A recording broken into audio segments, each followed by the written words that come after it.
Scene number 2 has to be the kind of that epic face-off between Vin Diesel's character and The Rock's character.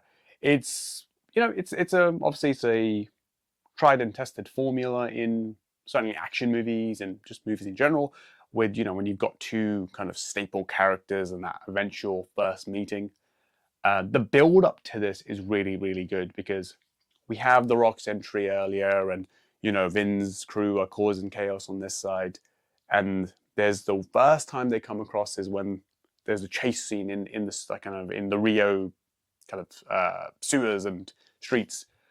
But this was the first time they meet and they jar back and forth.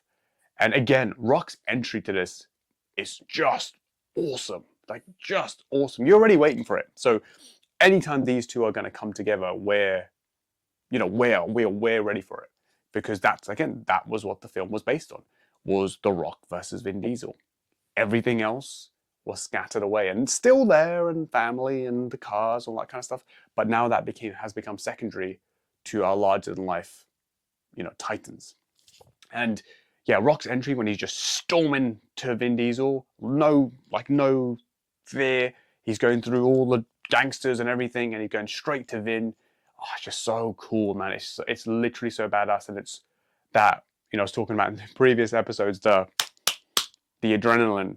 Oof, I felt it then, and it was just a further illustration of that shift in The Rock, and kind of again what this Fast and Furious is about. Just the heavy hitters and the chaos ensuing of these larger than life heroes. And it's such a fun scene. Great dialogue back and forth. Rock, coming in, I'm going to arrest you. Vin's like, don't think so. And it's, they're constantly, one-upping one another. And Rock's got some great lines. Vin's got some great lines. And then it reaches this fever pitch. And then, of course, Rock he's kind of tamed, because he's like, no, this is too dangerous. We can't do this here. And he's kind of just begrudgingly pulled away. But then it's just masterfully kind of, sets up that anticipation for the eventual showdown even more. And yeah, just a wonderful, wonderful scene again. Go watch it, because I've seen it millions and millions of times, probably.